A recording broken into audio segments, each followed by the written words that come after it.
කොළඹ වරාය නගරය ආර්ථික කොමිෂන් සභාව ඇති කරන කොළඹ පෝර්ට් සිටි ඉකොනොමික් කමිෂන් පනත අද සම්මත කර ගැනීම සඳහා පාර්ලිමේන්තුව රැස්වා තිබෙන මොහොතේදී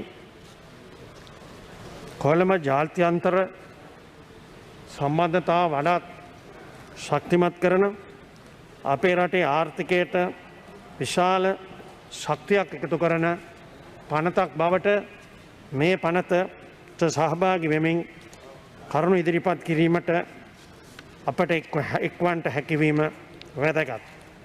මම මුලින්ම සඳහන් කරන්න කැමති ගරු කතානායකතුමනි,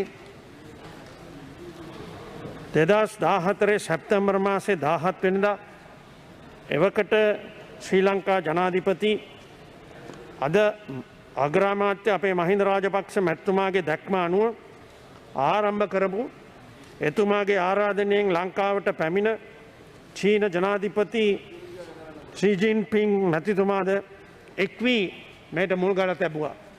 මේක ශ්‍රී ලංකාවේ දැවැන්ත ආර්ථික ශක්තියකට පිවිසෙන මාර්ගය බවට ආරම්භ වුණා. ඒ සමගම චීනය සමග තිබෙන ජාත්‍යන්තර සංවර්ධන ක්‍රියාදාමයට අපි එක් වුණා. ගරු කතානායකතුමනි, මම මේ අවස්ථාවේ අගමැතිතුමාගේ කතාවෙන් පස්සේ සඳහන් කරපු ඒ වැදගත් දේ සිහිපත් කරන්න කැමතියි. සිරිමාව බණ්ඩාරනායක මැතිණිය අපේ දේශයේ මූදු තීරණය ව්‍යාප්ත කළා. මහින්ද රාජපක්ෂ මැතිතුමා වරාය නගර ව්‍යාපෘතිය මගින් අපේ මුහුද ගොඩ කරලා අපේ මාතෘභූමිය මහා පොළව තවත් පුළුල් කරා. මෙවැනි ඓතිහාසික අවස්ථාවකට කොළඹ නගරයේ පිවිසුණු වැදගත් ක්‍රියාදාමයේ මත ගොඩනගෙන ඒ අනාගතය ශක්තිමත් කරන අවස්ථාවකට මේ පනත අපි මතකයි. පසුගිය රජයේ කාලේ විවිධ උත්සාහයන් තුළින් කඩකප්පල් කිරීමට භාජනය වුණා. අවුරුදු ගණනාවක් අපිට තිබුණු අවස්ථාව පසු බැස්සා. අපිට වන්දි ගෙවන්න සිද්ධ වුණා. අද කොළඹ දිස්ත්‍රික්කයේද මන්ත්‍රීවරයෙක් හැටියට මම සඳහන් කරන්නට කැමති ඒ ක්‍රියා මාර්ගය කොළඹට එකතු කරලා ඒ ක්‍රියා මාර්ගයෙන් අපේ දිස්ත්‍රික්කයට පමණ නොව අපේ සිටියමටද ඒ වැදගත් ජයග්‍රහණය දායක කර තිබෙනවා. ගරු එරාන් වික්‍රමරත්න මන්ත්‍රීතුමා කිව්වා අවුරුදු 500කට එහා කතාවක්. එතුමා සිහිපත් කරන්න කැමති 500කටත් එහා කාලේ ඉඳලා කොළඹ නගරේ වෙළඳාමට භාවිතා කරපු තොටුපළක් හැටියට පැවතුණා. ඔබතුමා දන්නවා අවුරුදු 500කට ඉස්සෙල්ලා පෘතුගීසින් ඇවිල්ලා කොළඹ කොටුව මුල් කරගෙන ව්‍යාප්ත වුණා. ඉඩ මදි වෙනකොට පිටකොටුව පැත්තට ගියා. ඒ පැත්තටයි පැතිර ගියේ. ඊට පස්සේ පරංගි කාලේ හල්ස්ටෝප් දක්වා expanded towards හල්ස්ටෝප්. එතනින් ඉංග්‍රීසියෙන් ආවට පස්සේ තවත් පළත් වුණා. පෑලියකොට උතුරු දසාව දක්වා බේස්ලයින් පාරෙන් උතුරටත් නැගෙනහිරටත් පුළුල් කරා.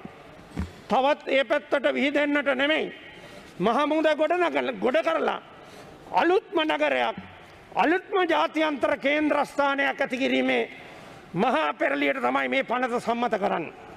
ඒ නිසා නිදහසෙන් පස්සේ ඔබතුමාට මතකයි මං සිහිපත් කරන්න කැමති අපේ විරුද්ධ පක්ෂයේ මන්ත්‍රීතුමාලට අමතක ඇති. In 1978 කොළඹ ආර්ථික කොමිෂන් සභාව ගෙනාවා. එදා ඇති කරපු නීතිමාලාව කියවලා බලන්න. ඒ නීතිමාලාව තුළ බොහෝ විවේචන වලට ලක් වුණා. ඒ අධිකරණයට අපිත් ගියා. ඒ විවේචනයට ලක් වුණේ ඇයි? පළමු අරට සම්ප්‍රදායික ආර්ථික න්‍යායට වෙනස් මාර්ගයකින් රට සංවර්ධනය කරන කාර්මික වැඩපිළිවෙලකට පිවිසුන නිසායි. ඒ අනිවාර්යෙන් සිද්ධ වෙනවා. ඒ ආందోලනයකට පත් වෙනවා. ඒ විවාදයකට පත් වෙනවා. The model was different to what we had followed. ඒ නීති යටතේ තිබුණු තත්ත්වයන් කාලයක් තිස්සේ අපේ අපනයනයට දැවන්ත ශක්තියක් ඒ කලාපයන් තුළ ඇති කරපු බව අද ආර්ථිකය හැම දෙනාම පිළිගන්න. ඒ නිසා මම තුමාට පාර්ලිමේන්තුවටත් යළිත් සීපත් කරන්නට යන්නෙත් BOI පනත ගෙනවා. අපිට කියනවා මේ පනත නැතුව වැඩ කරන්න තිබුණයි කියලා. නෑ. මේ පනත අත්‍යවශ්‍යමයි. ඇයි මේ මොඩල් එක අද වෙනස්. So different model that we are embarking on. ඒට අවශ්‍ය නීති රීති ඒකට අවශ්‍ය එකඟතාවය යන්නේ නිසා වෙනදාට වඩා වෙනස් වෙනවා. ඉතින් ඒකේ තිබෙන කෑලි කෑලි අල්ලගෙන ජාතික නිදහස නැති වෙනවා. පාර්ලිමේන්තුවේ අයිතිවාසිකම් නැති වෙනවා. ඒක ආබද්ධ අරමුදලට සල්ලි යන්නේ නැහැ. මේ මිත්‍යා කතා. මේ මිත්‍යා කතා. අපි ඇති කරන මේ වැඩපිළිවෙල තුළ ඇමරිකානු ඩොලර් මිලියන බිලියන 15ක ඉලක්කයට මේ වැඩපිළිවෙල ගමන් කරන්නට පුළුවන්. ඒ වගේම කොළඹ කේන්ද්‍රීය ජාතික ආර්ථිකයකට අලුත් හුළඟක් කපන්න ඉඩ හැටියට පළමු වරට මේ ක්‍රියාදාමය ආරම්භ වෙනවා. මේ සම්පූර්ණයෙන් අපි දකින්නේ. මං ඉතාම ඕනෑකමින් කියන්න තියෙන ඕනේ මේ අලුත්ම දොරටුවක්. ආර්ථිකයේ අලුත්ම දොරටුවක්. වෙනදා තිබුණු දොරටුවක් නෙවෙයි. ඒ නිසා අලුත් දොරටුවක අලුත් ආකෘතියක අලුත් මොඩලයකට ජාත්‍යන්තර ගණදෙනු වලට ගෙන යන දැවැන්ත ඉදිරි පිම්මකට ගමන් කරන්න පුළුවන් විශ්වාසය මේ වැඩසටහනේ තියෙන. ඒක කරන්න කොහොත් තියෙන වෙළඳ කලාපයකට ආර්ථික කලාපයකට බෑ.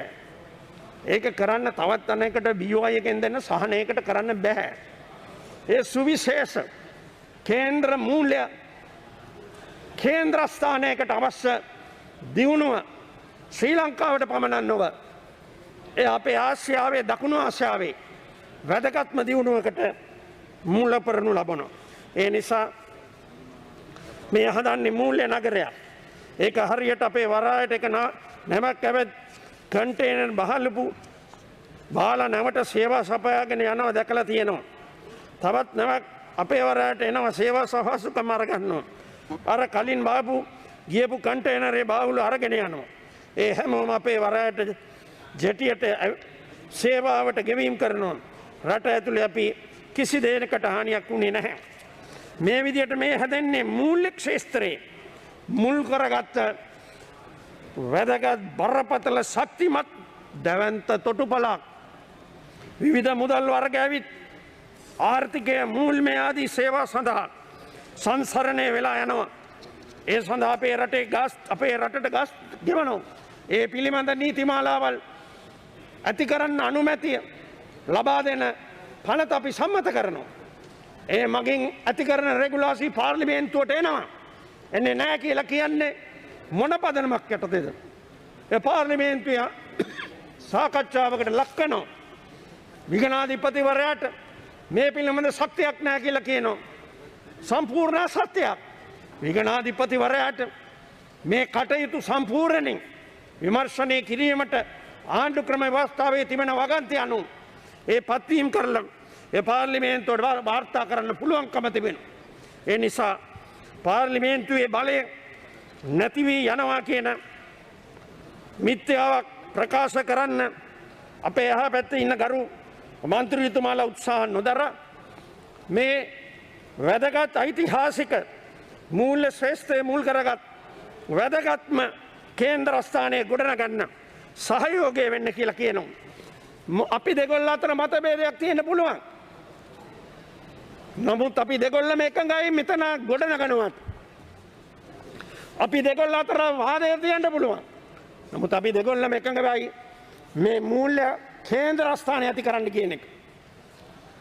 එහෙනම් අපි රටේ අනාගතය ගැන බලලා ඒ එකඟතාවයන් ක්‍රියාත්මක කරන මහජන රජය හැටියට ඉදිරිපත් කරලා තිබෙන කටයුතුවට සහයෝගය දක්වමු.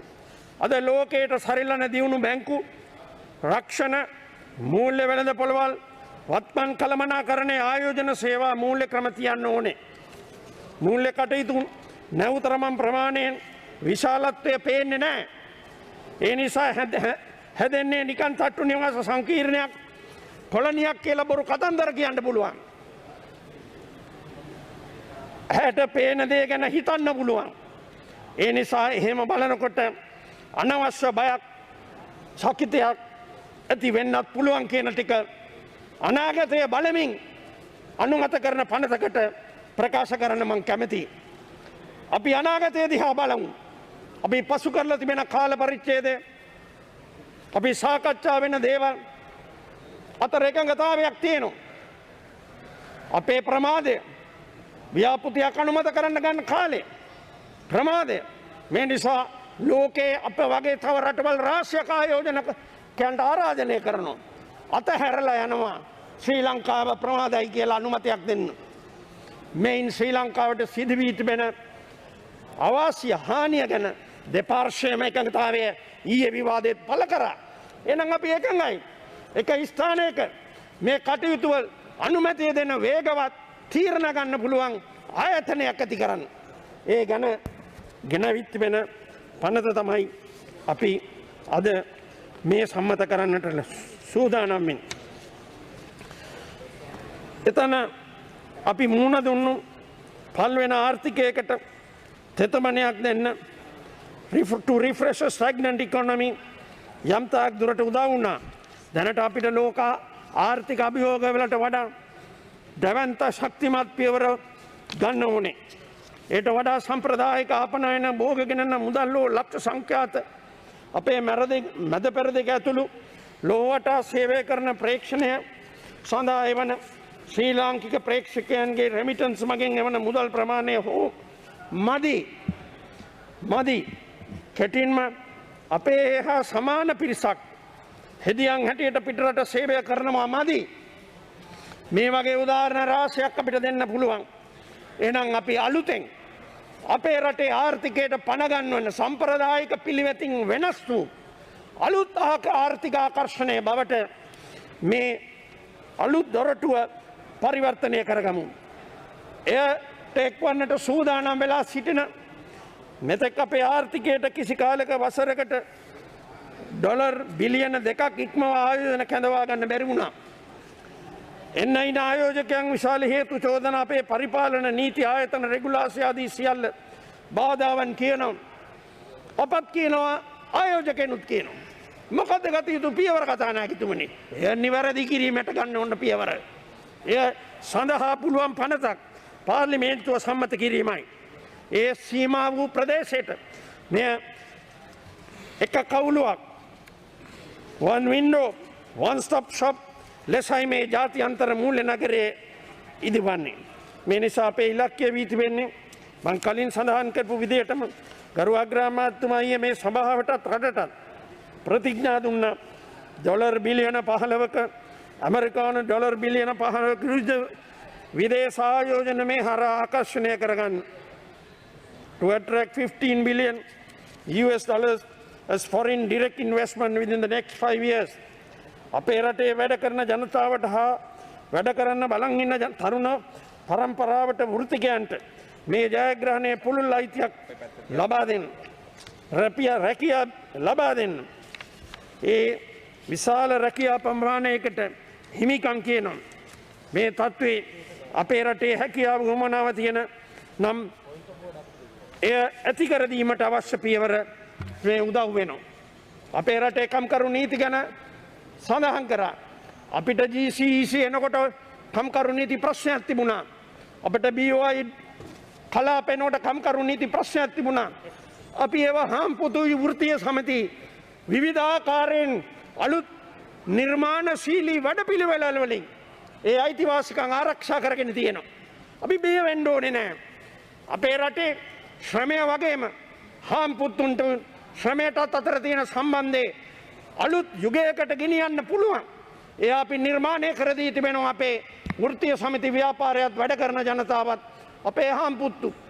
කොවිඩ් වසංගතය ආපු වෙලාවේ කතානායකතුමනි මගේ කතාව සංකරමින් කරන්නට පෙර කොවිඩ් වසංගතය ආපු වෙලාවේ මම කම්කරු අමාත්‍යවරයා පළවෙනි ඉල්ලීම, දෙවෙනි ඉල්ලීම, තුන්වෙනි ඉල්ලීමත් උනේ හාම්පුතුන්ගේ ලක්ෂ ගණන් අස් කරන්න අවසර දෙන්න කියලායි.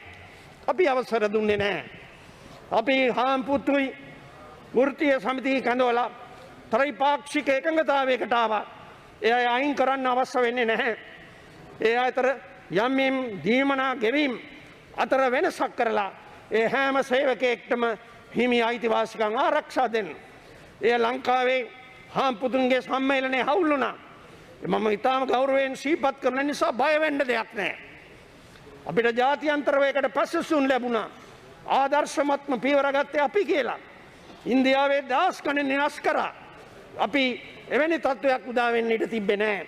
අපේ අපනයන ශේස්ත්‍රය සුවිශේෂව ආරක්ෂා කරගන්න.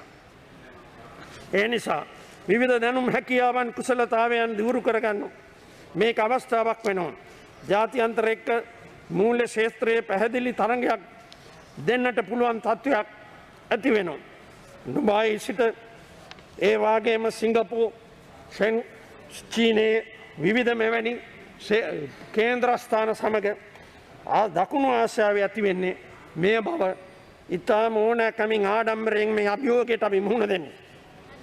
පොඩි පොඩි වගන්තිවල පොඩි පොඩි වචන ගැන කතා කරමින් කාලය ගත කරන්න එපා. ලෝකෙ වෙනස් වෙනවා වේගෙන්. මම විශේෂයෙන් මතක් කරන්න කැමතියි. මගේ එහා පැත්තේ ඉන්න මිත්‍රයන්, few days ago on 14th of May the Bloomberg reported Sri Lanka bonds go from Asia's worst to best after China loan. මේ මගේ කියමනවල් නෙමෙයි. අපි කවුරුත් ලෝකේ ධනවාදී ආර්ථිකයේ උච්චම ස්ථානයක ඉන්නවයි කියන එක්සත් ජනපද ඇමරිකාවේ Bloomberg reported Sri Lanka notes have returned 15% this quarter, extending year-to-date gains to 25%. The best performance for any Asian nation. The US currency debt in 2021 is, as reported by Bloomberg Barclays index shows. Sri Lanka's government debt is leading gains in Asian dollar bonds. අපිට වැඩි වෙනවා අඩු වෙනවා. නමුත් ශක්තිමත් පදනමකට ජාත්‍යන්තර විශ්වාසය ඇති කරගත හැකි කේන්ද්‍ර ස්ථානයක් බී කරන්නට ලැබෙන අවස්ථාවේදී ඒ ජාත්‍යන්තර විශ්වාසය තමයි ලෝකයේ ආයෝජකයන් කැඳව ගන්න තිබෙන එකම විශ්වාසය.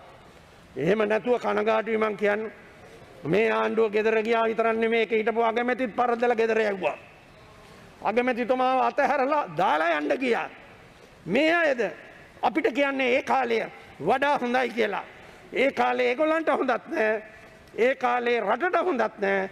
ඒ නිසා මහජනයේ තීන්දුව දීලයි බලය අපට ඉදිරියට ගමන් කරන විශ්වාසයේ ගෝඨාභය රාජපක්ෂ ජනාධිපතිතුමාට අග්‍රාමාත්‍ය මහින්ද රාජපක්ෂ මැතිතුමාට පවරනු ලැබුවේ කියන එක මම ඉතාම නැක්කම. Sri Lanka government debt is leading gains in Asian dollar bonds this year as investors bet that nation will avoid defaulting in short-term notes.